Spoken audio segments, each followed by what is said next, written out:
Likambuya kokamwa yaya na lobaka chaque fois nous vivons dans un monde où il y a plusieurs mondes. Est-ce que ndenge bomona ka na ba stade ba tonda ka ebele wana nyoso tout bazala ka ba vivant na ba marché o batu bateka ka bango nyoso tout bazala ka batu normal yango soki osomelo ko na wenze yaya bonde la capo on ne sait pas là d'ailleurs c'est très compliqué lisolo oyo ya Léonie et ko pesa yo mutu pour soi yaya. Can you imagine? Est-ce que on imaginer que ndeko mwasi na kombo ya Mireille akufa kibongo na âge ya 15 ans na Chikapa na âge ya 45 ans abini bongo na Kinshasa azali koteka ba tomate na wenze ya Matete azupe camarade na ye Léonie kasi ndenge nini Léonie ayi koyeba ke muninga na ye Mireille azali bongo revenante akufa na Chikapa na âge ya 15 ans yango lisoto kobetela yo lelo. Ndeko Eliezer aleli pe a interpellé bandeko na biso banande. Oh, kuna na Nord Kivu. Ndeko banande babadi kobina elongo na nanga oyo azali koboma batu kuna este ya mboka. Ndeko Eliezer aleli a pesipe conseil a interpellé bandeko ya banande. Je vais ajouter un élément. Bandeko nangai banande. Lelo bakomi kobina na bananga. Lelo binu. Quand vous dansez là na bananga, tangu bakomo mabatu, ndebo koya awake, on tue les gens quand vous dansez avec ceux qui quittent chez eux pour venir vous tuer. Na RDC en général, précisément na Kinshasa, balobi rentrée scolaire et kosala mate, soki ba futi ba enseignante, topé salaire et matite na $500. Classe kozongate. $500 égale rentrée scolaire 2024-2025. Promesse égale promesse. On nous promet $500, nous promettons aussi la rentrée. On paie $500, nous rentrons sans condition. Voilà ce qui va faire l'objet de la rentrée scolaire 2023-2024-2025. Apaisé et sans turbulence. Incendie Mounene Salama Kibongo na marché de la liberté, Premier ministre Mama Judith Soumino akenda ki wana pona ko se rendre compte yemoko atala eloko nini e Salama Kipi boni bako aider ba mama maraîchère ba mama oyo basunga kapé na développement topé na bombatisi économie ya République démocratique du Congo to kolobela peka na émission ya lelo. Le bilan d'ayoka ki incendie e Salami awa na yoki pasi parce que nayebi que bato batekaka na bazandu bangonde basoutenaka économie na biso. C'est vrai, baza na informel tozotala ndenge tobimisa bango na informel tobongisa, mais pour le moment baza bato moko basoutenaka pe économie na biso. Donc pour nanga ezalaki important na ya kotala ba dégâts na koti kuna na pavillon 5 pratiquement biloko nyonso to eziki, il y a au moins plus de 100, pratiquement 100 tables si pas plus. Biloko nyonso eziki o mususu babombisa biloko na kati, tout est perdu. Donc pour nanga ezaki important natala ba dégâts nini, mais plus encore le plus important ndenge batu tokosunga bango. Tolongwa na ville province ya Kinshasa tokende maramoko na Sankuru epai wapi makambo ya ba pasteur ya tokansaki lokola makambo ya bitumba ba pasteur ezalaka kaka na Kinshasa nzoka tina intérieur ya pasteur oyo baninga bali côté ya ayeko cha mbutu abengani muninga na cher yo côté ya te pona nini muninga te ya ka ipare ko lekaye babandi ko swa na bagarre en plein culte ba fidèle nyo surtout tu la musique ya zaza bongo église bali ko wela soko otali yango ndibelanga ya pasi tin intérieur to ko lobela père la mission ya lelo lambo lombo chako konelele la au nom du Seigneur Jésus, et vous êtes et votre esprit est ensemble. Lisez un peu, je sais, Anazambino Kengan. Je vous dis ça la vérité. Frère Caleb. Tout ce que vous voulez, on va le faire à l'instant. On dit un téléphone. On va tomber les colonels, on va vous arrêter à l'instant. On ne va arrêter personne. On va vous arrêter à l'instant. Vous n'êtes pas autorisé de prêcher dans mon église. Le pasteur ici a été autorisé de prêcher dans mon église. A été chassé. A été chassé par qui? A été excommunié au Sankuru. Excommunié par qui? par les pasteurs au manga. Tomba, on va vous arrêter, je vous dis ça. Je pense, comme un serviteur de Dieu, les pasteurs au manga, je ne les connais pas. Aussi, nous l'excommunions de cette église. Par l'autorité des anciens. Ça, ce n'est pas sortez, ça, ce n'est pas... Oyo, Radio Lokole, il s'appelle Michael Josh, aussi vous s'habituer déjà vous bien Michael Josh, logo to griffe ya mwana mboka basé aux États-Unis et pas wapi ya soki olingi osomba bilamba ya marque kota bongo na et pas Michael Josh, surtout bilamba ya sécurité nyon surtout non besoin kota pas Michael Josh au komona yango. Ce qui est spécial c'est quoi? Till le 30 avril oyo Michael Josh a quitté si bongo ba montre bongo batunde ba liko sobo ba montre talaka montre wota résistance montre oyo okoko tangona kata mai okoko polo na mbula okoko soko na mbula na nkona plage et kolongwate confort benga Michael Josh pona ozo montre ya kitoko na moins cher kititalo yo pe muto lingara kolata bongo ba super wax hollandais Michael Josh a sali promotion sika boye kaka 50 pièces te ata parti à 2 3 4 5 pièces benga Michael Josh comme ça au livraison à domicile soki ozali na moyen ko na site ya Michael Josh te Michael Josh LLC benga biso to continue la lien site wana topé toko pesa yo numéro ya service clientèle ya Michael Josh voilà ekendaka ndingo wana pona yo muto mitungisa ma poison en nzoto to bateli yo poison to yo ke na affecte wapi benga biso toko chayo en contact na ndeko o ba na anti poison pona yo o bongama on ne sait jamais yaya fabi to tika kala baninga o tika kala makambo échanger est-ce que comprendre anti poison ezali benga biso o to loba kité tolobi.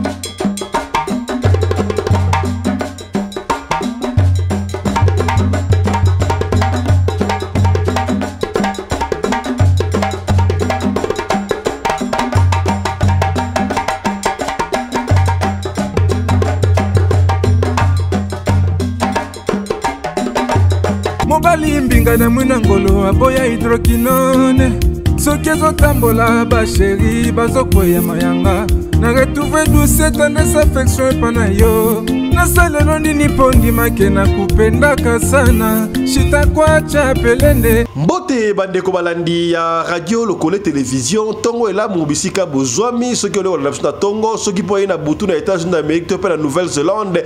Bonsoir à tous sikano so bozwami kombo na ngai tata pelende tope fisto pelende ya tokutanaka chaque fois pona kosolola makambo oyo ezali koleka bongo na communauté na biso africaine en général mingi ya biso batu ya mangala partout ali kolanda tala émission na bino yango yo ebandi tozali kosenga yo ya tolingi communauté oyo ekende liboso communauté na biso ya radio Lokole ekoma munene. Alors pour la communauté oyo ekoma munene bandeko bakisama esengeli kaka yo na ngai to banda kotinda bandeko ba s'abonner to partager tinda bandeko ba s'abonner pour la communauté oyo ekoma munene et puis ko bosa na kate au finaka bongo cloche ya notification soki o s'abonner mbali boso et puis o tiaka ba j'aime pour la kocha émission oyo à l'abri. Nous sommes de solo ya Léonie na Mireille. Voilà, Léonie na Mireille à sa revenante to bandengo wana. Mireille a kufala âge ya 15 ans na Chikapa, ayeko bala 45 ans na ville province ya Kinshasa ayeko teka ba tomate na wonde ya matete. Léonie de camarade na ekasi commerce que Léonie a découvert que muninga na ye Mireille azali revenante yango tokobetela yo lelo kasi ya moto ko bakuna tika to développer moi des 3 makambo oyo moni bongo na sommaire. Guerre oyo ya Est, ça fait couler beaucoup d'encre. Guerre oyo parce que imposer biso pour la voisin la biso na lisalisi ya ba décider ba Occident. Dans un club yango chaque fois guerre wana toko gagner yango on va bouter hors de nos territoires ba ngona na biso ata eteni moko ya babele ba kozo yango te pa ya ba paya po ozali Congo ya vuluzi kimbangu ya kipavita ya Mobutu ba kozo ata eteni moko te ya ekamwisi batu Ndeko Eliezer, honorable député à l'Eli, na vidéo qui virale na réseaux sociaux et pas tout le monde qui est nanga azali ko bina ye pa banande bazali ko bina la ye banande babosadi ke nanga na guerre wana abomi batu. Moi je ne soutiendrai jamais nanga parce que nanga ce qui a montré que tant que qui président CENI il fallait qu'il a publié ba résultat kitoko, il a failli le faire. Basala qui va encore entre parenthèses sur ça la rappel pour n'a pas intérêt na bango tango ba intérêt na bango simbité ba ali ko sa population pour l'intérêt de la population o ko libérer nani ki na ndenge nini yango Ndeko Eliezer aleli alors ba ndeko na biso ba nande bo fungola misu notez mabe ko kota landa Ndeko Eliezer. Je vais ajouter un élément bandeko na ngai ba nande lelo ba komi ko bina na bananga les lobino. Quand vous dansez là na bananga, tangu bakomo mabatu, ndebo koya awake, on tue les gens quand vous dansez avec ceux qui quittent chez eux pour venir vous tuer. Je me demande quel est le discours que les leaders de chez vous là font passer. Banande, vous dansez na bananga. Bozobi na bango parce que baye pour que babo melabino pas na bino.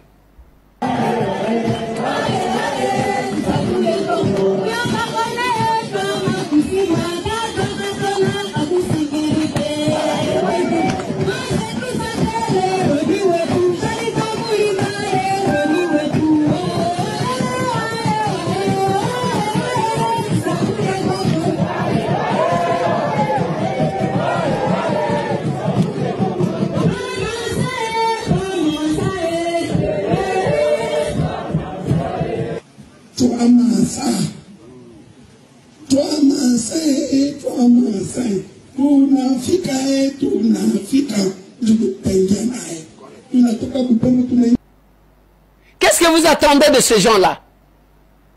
Bisike Beleba Koti, vous sentez que les jeunes sont en train de quitter parce que besoin imposé, besoin de sécuriser, sont en train de fuir.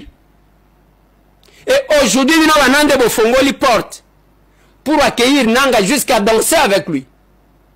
Vous pensez que il y a chef de l'État à Kasai Kuna? Non, c'est vous qu'on va tuer là-bas. C'est vos femmes qu'on va violer là-bas.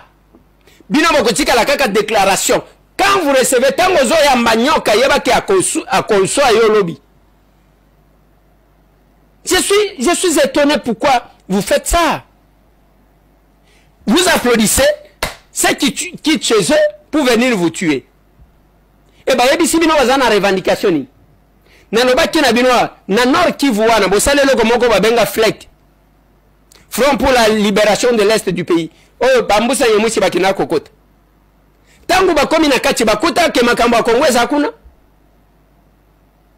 Bokoki ko tuna ta bangote parce que vous avez la chance d'avoir quand même bana na bino bazalaki kuna.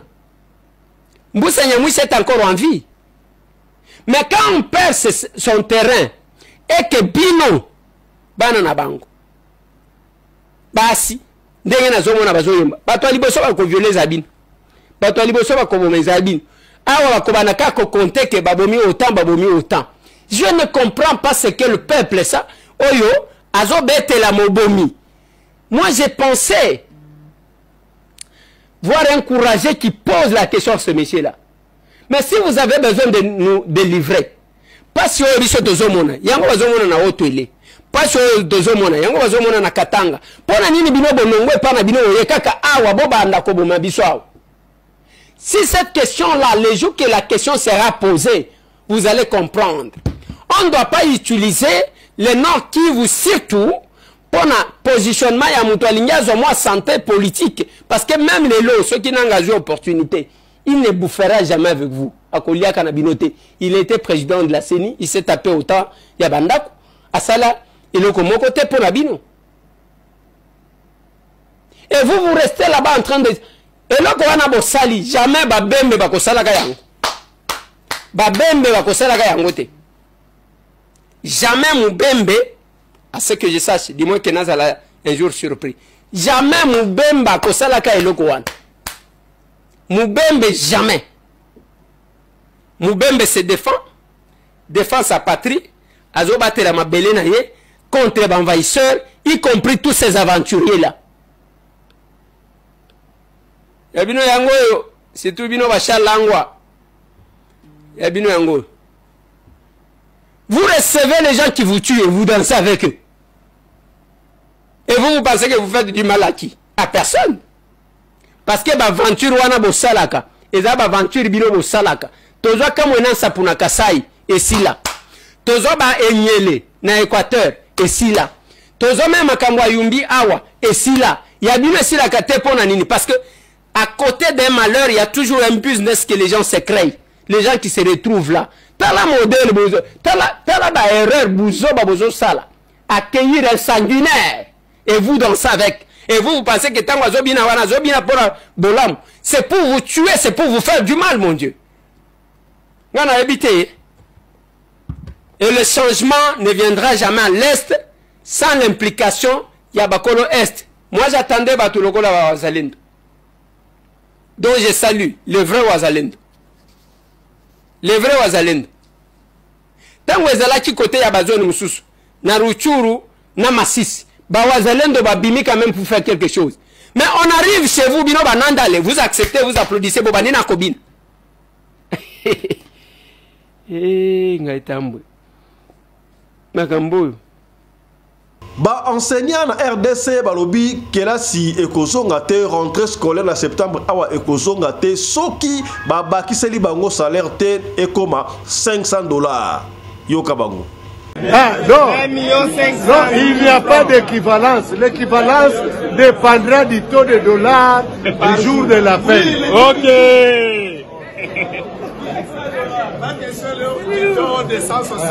Non, taux du jour. Nous déclarons $500 ou rien. Voilà. Il y en a aucun, il n'y en a pas, rien. Rien contre rien, $500 contre nous sommes très clairs. La rentrée scolaire. Oui. Si les taux arrivent à $10,000 contre la rentrée scolaire. Si les taux arrivent à 10 000, $500 est autour de 10 000. Voilà. Si c'est 20 000, 20 000. Nous ne sommes plus des chiens.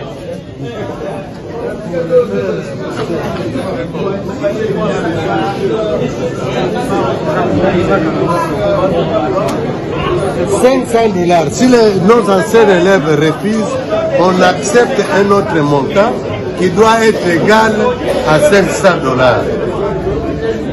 Sans les $500, pas de rentrée scolaire. Vous avez dit quoi? Sans les $500, pas de rentrée scolaire. Vous promettez, nous vous promettons la rentrée. Vous donnez, nous vous donnons la rentrée. Vous promettez, on vous promet la rentrée. Vous donnez, on vous donne la rentrée. C'est ça le principe.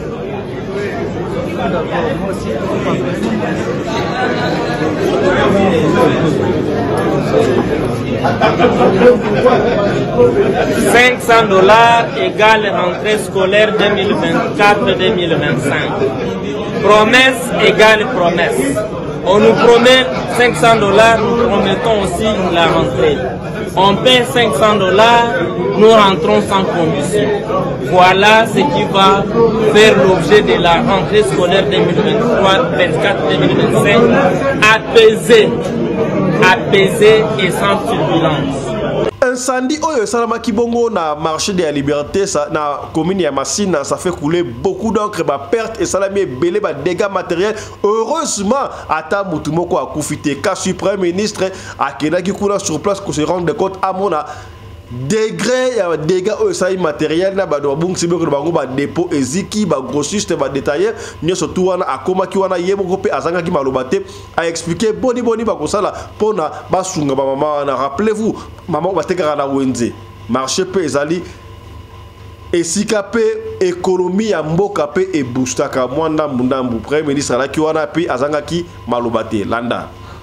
Le bilan d'Ayokaki incendie et salami awa nayoki pasi parce que nayebi que bato batekaka na bazandu bangonde basoutenaka économie na biso. C'est vrai, bazana informel tozotala ndenge tobimisa bango na informel to bongisa mais pour le moment baza bato moko basoutenaka pe économie na biso.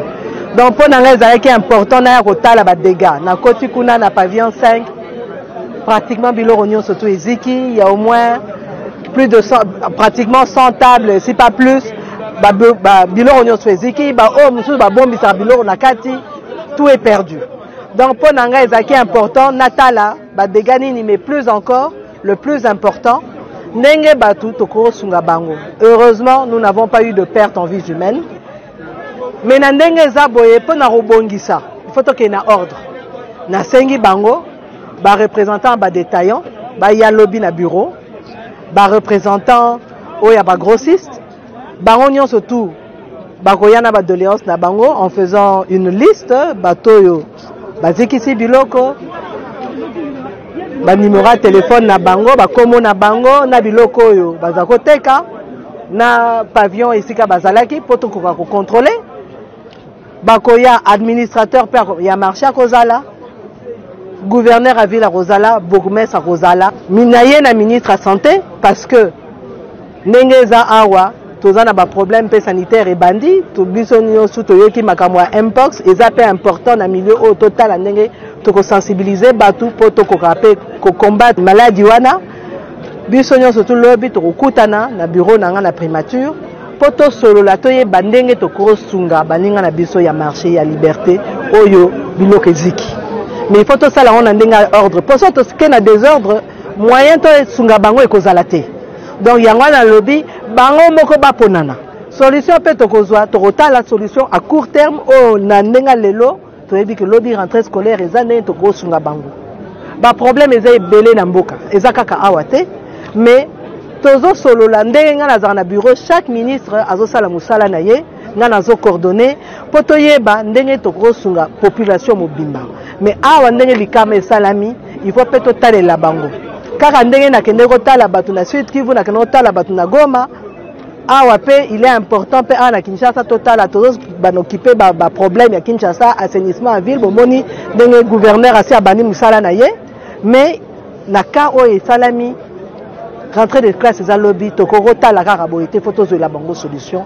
Tolongwa na incendie au salamaki na marché de la liberté na Kinshasa to keiba emoko na Sankuru e pai wapi ba pasteur ko wela église ya tala degré église nga na tali église nga na leli na bi oh nde église to monika prédication mais pasteur azali côté ya côté azoko interpréter parce que côté na kitete la côté azoko interpréter mo na pasteur moko aye malembe abengani muninga na litre oyo ko côté ate o côté ate le église na ondre nini yo basi ba bengala ka on église oyo pour na pasteur impudique abanaye ko sala nini tala kuntseki tala kumamba makambu oyo ba pasteur ko wela ka église oyo ya.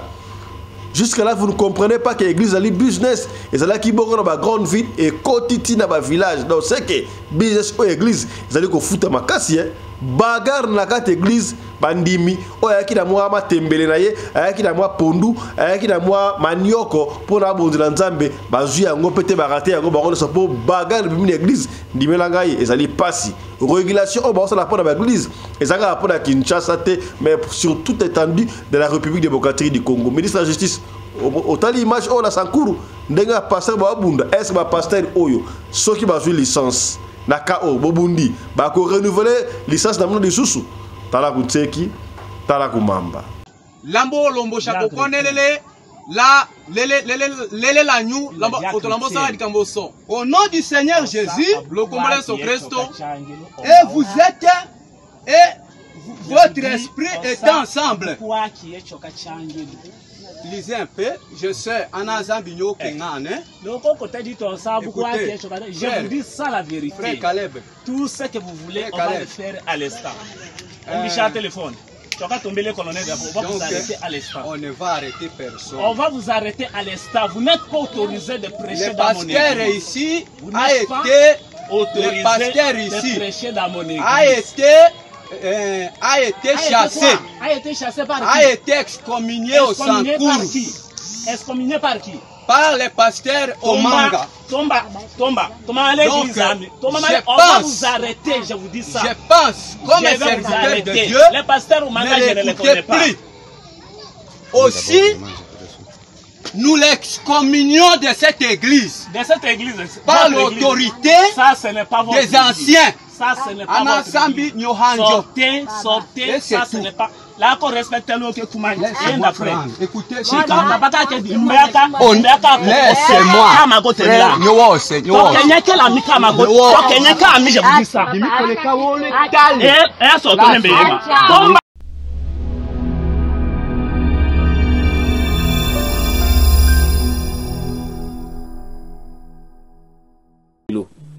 Yaona Lobaki, que ce qui est arrivé à Chéribé au Kende ne puisse plus nous arriver pour les cas de Papi Tamba. Où Azali a enlevé un acteur politique.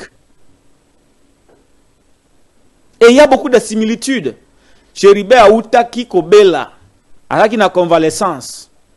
Bah, l'éveillé, au petit matin, il est mort. Papi Tamba Negazawana, Bolimbi Sangai, c'est sa vie privée. Mais Azana, moi, ma maladie, peut-être tous les jours. Je ne vais pas ici, Kokota, na certificat médical, naye. Je n'ai pas reçu l'autorisation, c'est sa vie privée. Mais naye, Bikendeko, Alandilaraba traitement, il est régulièrement suivi par son médecin. Et donc, quand il y a des conditions, il y a ma bé, qu'on torturer peut-être, à Koki à tout moment, Kokoufa. À Koki à tout moment Kokoufa. Mais la seule façon pour nous de sauver sa vie pour le moment, ils ont coupé sa alerte pour que ceux qui par hasard bato ba enlevé bazo yoka bazo landa baye bakendeko wana azalaka malade, il est sous traitement. Ndeko Papi Tamba azali sous traitement, il est suivi par son médecin azala bakis naya melaka. Le fait qu'il y a besoin pendant 48 heures, vous bombiez quelque part, Azo soit contact d'un médecin n'a été, Azo me le sous bakisi n'a été parce qu'il est avancé en âge. Même sans torture, on peut le perdre. On peut le perdre. Vous voyez ça, torture psychologique n'a âge n'a été. Tant que vous soupez brutalité ou peut-être l'évacuer. La circonstance est favorable pour sa survie. Et donc, la vie de Papi Tamba est en danger. Non pas le fait qu'il serait torturé, non pas le fait qu'il serait torturé, mais pas le fait que lui-même, état de santé naïe, il a mal mouté parce qu'il a coli. Problème de santé. Il est régulièrement suivi par son médecin. Et il a un médicament na melaka. Kulungulaye na état de choses wana kokindeko bombaye avec la torture psychologique et tout ce qu'il y a autour de ça, on risque de perdre Ndeko Papi Tamba.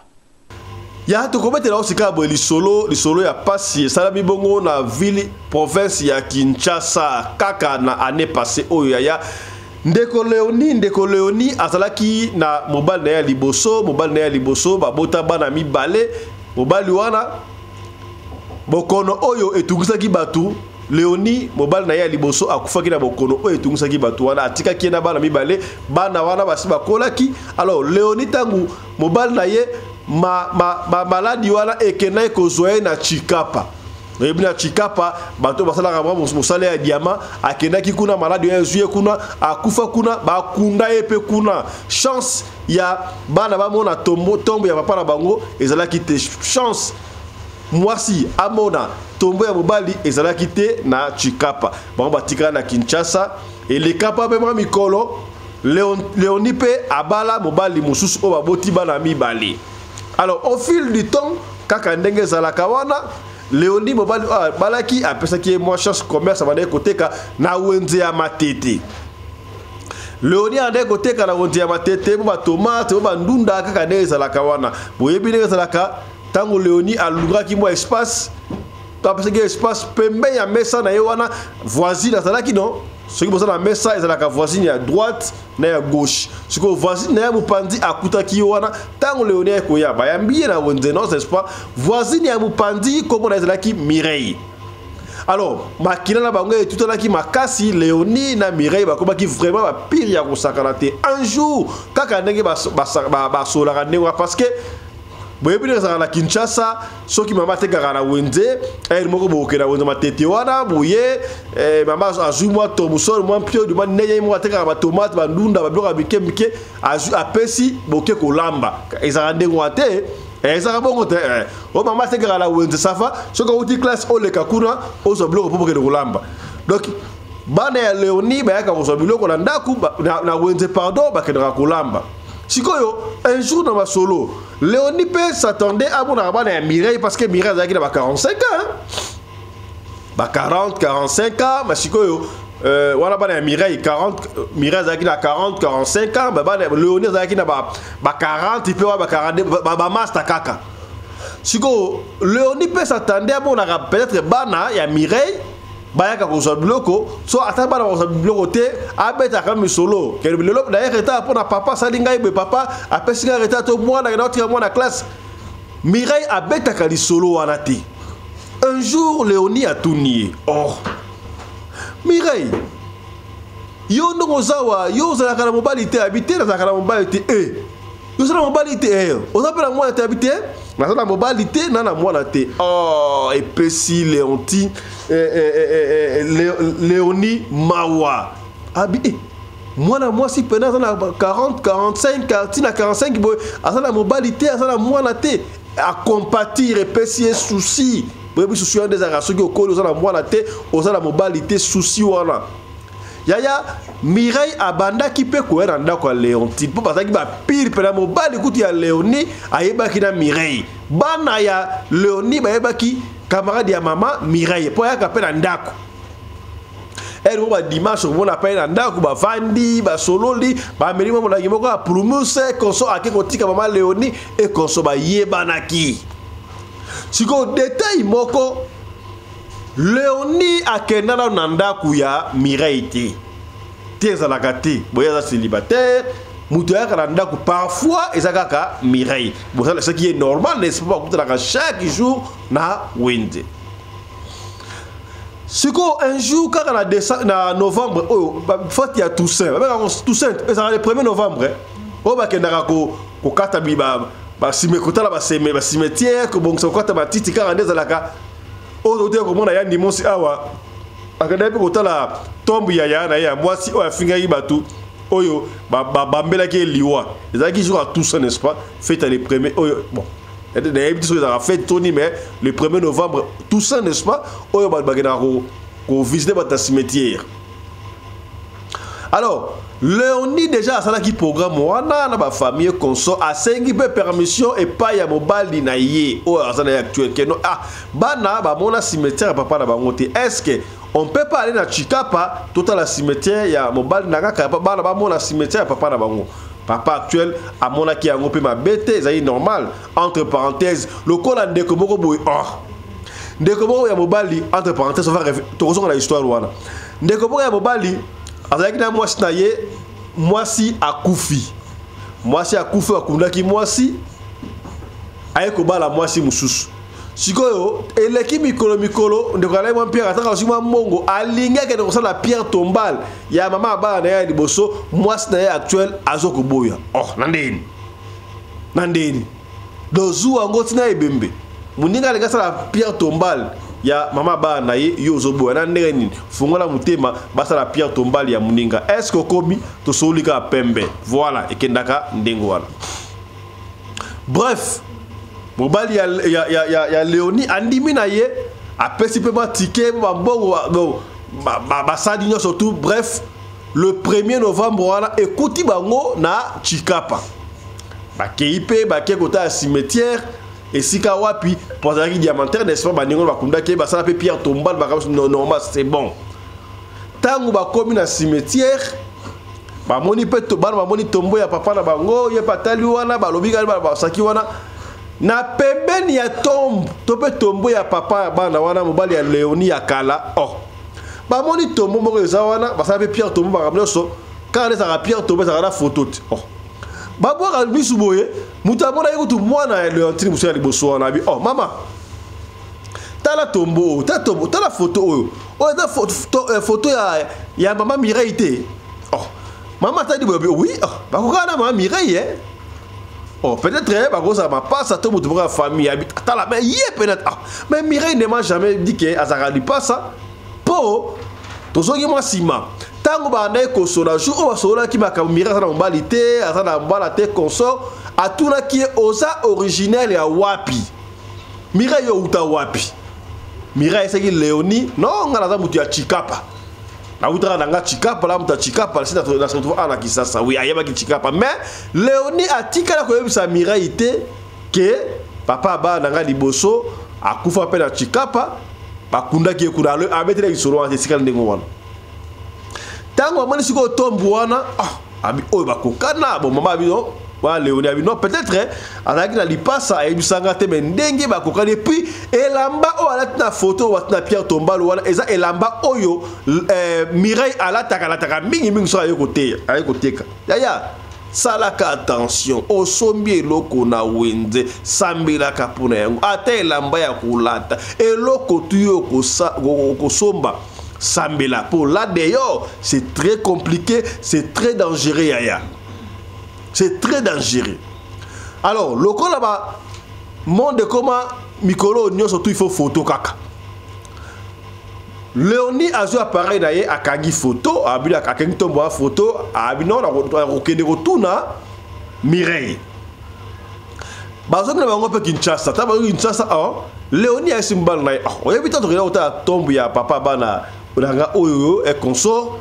Pembe ni wana na moni tombe moko mwana kutu mutabona ki yango mama tana tombe au photo batie wana lokwa ya mama Mireille tana kutu boy mobala Léonie asikatali pena abi bena kokana Mireille est-ce que Mireille azali passa ta bino ebsanga te ko ali passa est-ce que siko Léonie abi ngala obanga na ko tuna ye na mona ngo bien te peut-être li passa ça qui li passa ayebisanga te okoyebisa yebe pesi souci abi mais il passe voilà mobile ami ma passe ngo ataba kokala ma passe ba kokala mais et ko sana moi différence a bukie okomona ke oyo azaboy mais bango bena intact boy est-ce que ma passe ba kokala 99% ba kokala ta 95% 90% mais au bena 99% bena boy bol kamute to kokende otuna yanga na wa compagnie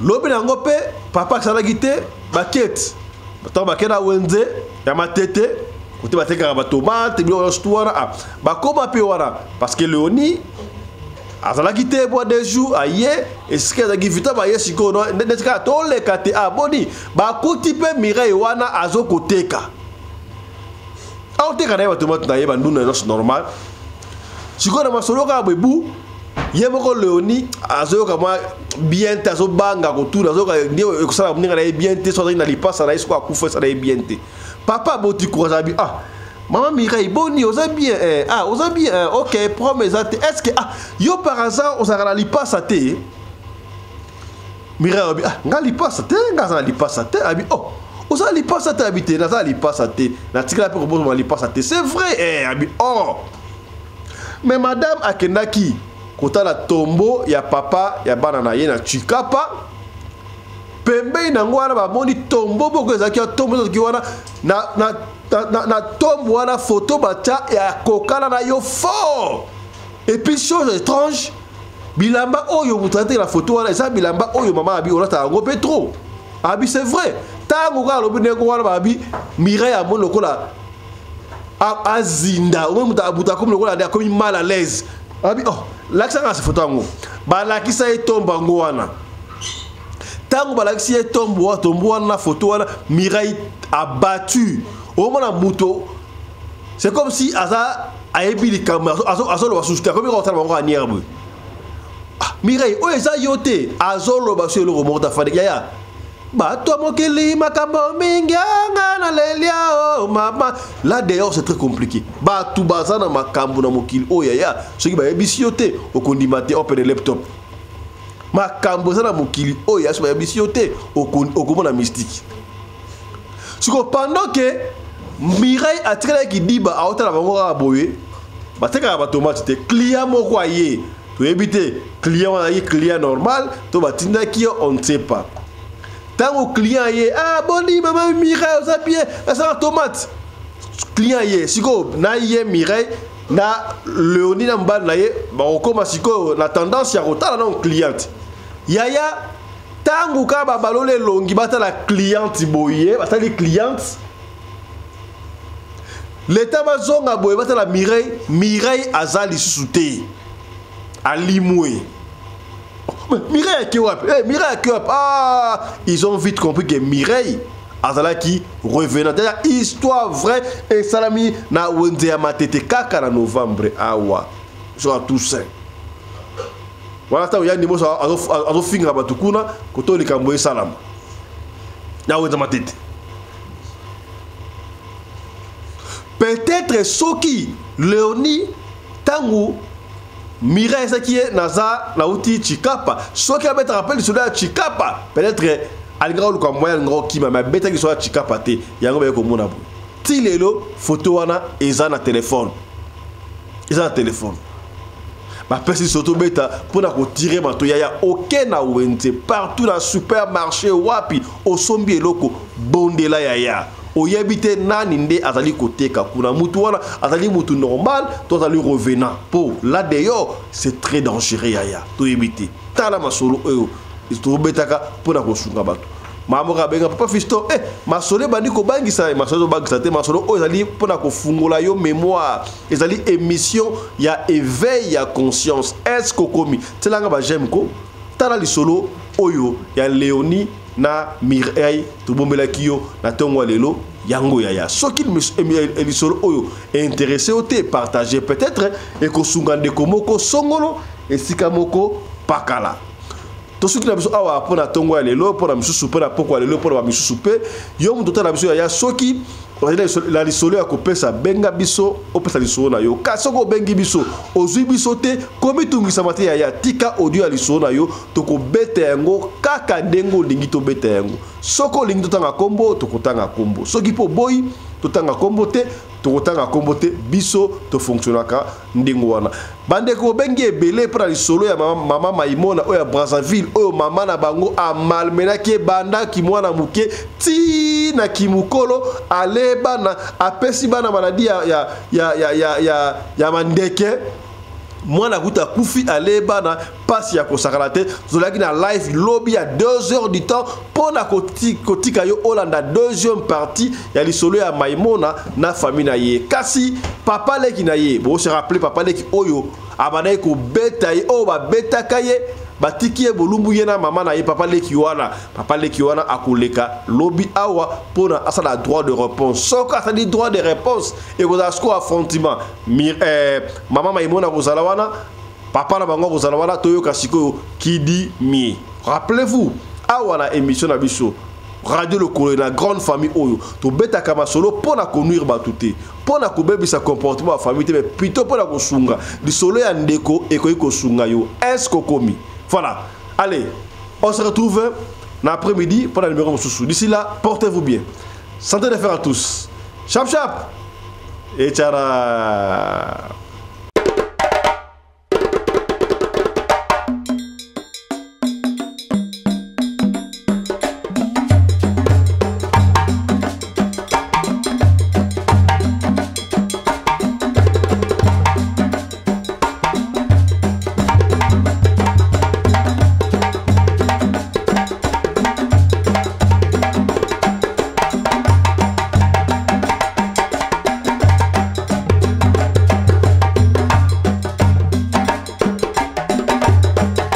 Mbinga na mwina ngolo aboya hydroquinone soki ezotambola basheri bazokwea mayanga na retrouve douce tendresse affection epana yo nasalelo nini mpo ndimake na kupendaka sana shitakwacha pelende wenjo